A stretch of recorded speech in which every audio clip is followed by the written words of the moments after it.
안녕하세요. 한의학박사 모사원입니다. 이번에는 제가 치질에 걸렸을 때 먹으면 도움이 되는 식품 4가지를 알려드리도록 하겠습니다. 우선 치질에 걸렸을 때 가장 고통스러운 순간이 언제인지 혹시 아시나요? 바로 대변을 볼 때인데요. 그 이유는 우리 치질은 이제 항문 입구에 생겼잖아요. 그래서 가뜩이나 그 자체만으로도 좀 아플 수가 있는데, 물론 안 아프신 분도 있겠죠. 근데 이미 통증이 한번 유발이 되기 시작하면 그때부터는 걷잡을 수 없이 통증 자체가 자꾸 커지게 되어 있거든요. 근데 항문 입구가 막혀가지고 아픈데 사람은 누구나 언젠간 대변을 보게 되잖아요. 근데 그 대변이 나오면서 얘를 자꾸 건든다. 생각만 해도 끔찍하죠. 근데 그 대변이 딱딱하기까지 하다, 변비다, 이러면 사람 잡습니다. 치액 환자가 변비를 갖고 있을 때 대변 볼 때의 통증 정도가 산모가 아기를 낳을 때 갖게 되는 산고와 산통과 비슷하다고 합니다. 그 정도로 통증이 극심한데요. 그래서 치질일 때 가장 중요한 거는 바로 이 대변 관리예요. 그럼 대변 관리하는데 탁월한 식품 과연 뭐가 있을까요? 우선 배변 관리 식품 2가지를 먼저 말씀드릴게요. 첫 번째는 바로 고구마입니다. 대변 그러면 사실 고구마 좋은 건 누구나 알고 있어요. 사실 고구마가 맛도 좋잖아요. 제가 여러 가지를 많이 추천을 드려봤고 또 환자분들도 먹는 걸 봤는데, 그 여러 가지 중에서 꾸준하게 할 수 있는 거는 고구마밖에 없더라고요. 시중에서 일단 구하기도 쉽고요. 맛이 좋아요. 그러다 보니까 꾸준하게 오래 드실 수가 있어서 고구마는 질리지 않고 또 대부분 실패하지 않는 식품 중에 하나인데요. 하루에 먹는 양은 자기 주먹만한 양을 드시면 돼요. 근데 또 여기서 중요한 게, 고구마 좋다고 그러면 또 고구마만 먹으면 되냐? 절대 그렇진 않고요. 여기서 제가 말씀드리는 이 고구마 주먹만한 한개는 하루 삼시세끼 자기가 먹어야 할 정량의 식사를 다 하고 나서 거기에 추가해서 이 고구마 주먹만한 걸 드셨을 때 다음날 배변 활동이 더욱더 원활하다, 이 얘기입니다. 그리고 2번째는 바로 바나나입니다. 바나나 역시도 시중에서 손쉽게 구할 수가 있고 맛이 좋죠. 바나나도 그럼 얼만큼 먹어야 되냐? 자기 손 길이, 우리 손가락부터 우리 손바닥까지 자기 이 손 길이만한 바나나 2개만 드시면 돼요. 하루에 자기가 먹어야 할 정량의 식사를 다 하시고요.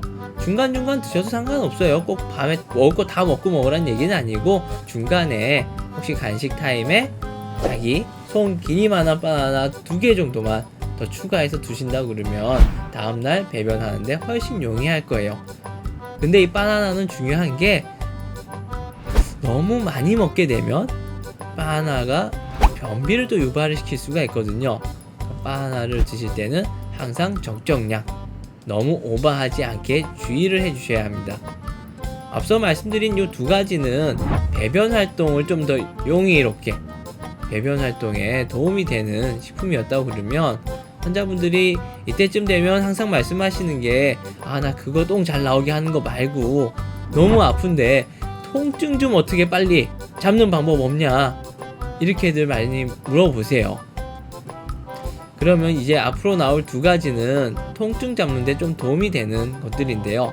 첫 번째가 바로 양파입니다. 사실 우리 음식할 때 단맛을 내기 위해서라도 양파를 많이 사용을 하는데요. 바로 그 양파가 혈관의 염증을 잡아주는 탁월한 효능을 갖고 있어요. 그렇기 때문에 우리 치액 자체도 항문 주위 혈관에 생기는 염증이라고 얘기를 하잖아요. 바로 그 혈관 염증이에요. 그 염증으로 인해서 통증이 유발되는 거고요. 그러니 염증만 잡으면 통증은 자연스레 잡히겠죠. 그 염증을 잡는 아주 좋은 식품이 바로 이 양파가 되겠습니다. 그러면 양파는 하루에 몇 개를 얼만큼 도대체 먹어야 되냐? 양파는 자기 손바닥만한 사이즈의 양파를 하루에 2개 정도 드신다고 그러면 몸속 혈관에 있는 염증을 좀 잡아주고 혈관을 튼튼하게 만들어서 항문에 생기는 그런 통증들을 약간은 줄일 수가 있어요. 마지막으로 추천드리고 싶은 식품은 차인데요. 여러가지 수많은 차 중에서 바로 쑥차입니다. 쑥 좋은 건 다들 아시죠? 쑥을 이용해서 훈증을 하거나 뜸을 하면서 관절염, 근육통 이런 것들만 잡는 것이 아니고요. 쑥을 차로 우려내서 마시게 되면 항문 통증도 잡아주게 돼요. 그럼 쑥은 어느 정도의 물의 양에 어느 정도를 타서 먹는 게 좋냐 궁금하실 수가 있잖아요. 물의 양은 500cc에서 한 800cc 정도. 진하게 먹고 싶으면 500cc, 좀 연하게 먹어야겠다 800cc 예상을 하시고요. 자기 한 움큼이에요. 한 움큼 쥐어서, 물론 이 쑥은 가지고 오셔서 깨끗하게 세척을 다 하셔야 돼요. 혹시 농약이나 안 좋은 성분들이 많이 있을 수가 있으니까 쑥을 깨끗하게 씻은 다음에 자기 주먹 한 움큼에 주전자에는 500cc에서 800cc의 물을 받아놓고 쑥을 넣고 우려내가지고 상시 하루에 그 500cc에서 800cc 정도 딱 마셔주면 좋아요. 아침에, 그래서 저는 추천드리는 게 아침에 일어나서 일단 바나나를 하나 먹고요. 바나나를 먹으면서 쑥차를 조금 마셔줘요. 그리고 아침, 점심, 저녁 항상 매 식단에는 양파가 들어가는 요리를 한다거나 양파를 항상 먹어주고요. 그리고 점심과 저녁 이 식간에는 중간에 또 바나나, 그리고 점심 먹고 저녁 식간에 또 고구마 하나, 그리고 바나나랑 고구마 먹을 때마다 쑥차를 마셔준다고 그러면 제가 말씀드린 하루에 먹을 거 다 되거든요. 그리고 또 좋은 게 많이 먹으면 살찔까봐 걱정들을 하시는데요. 바나나 2개, 고구마 하나, 쑥차 500에서 800cc 정도 들어갔다고 그래서 살이 팍 찔 일은 절대 없을 거예요. 오히려 배변 활동이 원활해지면서 속이 더 가벼워진다는 걸 느끼게 되실 겁니다. 이상으로 치질일 때 제가 환자분들에게 꼭 드시라고 하는 식품들을 설명을 드렸어요.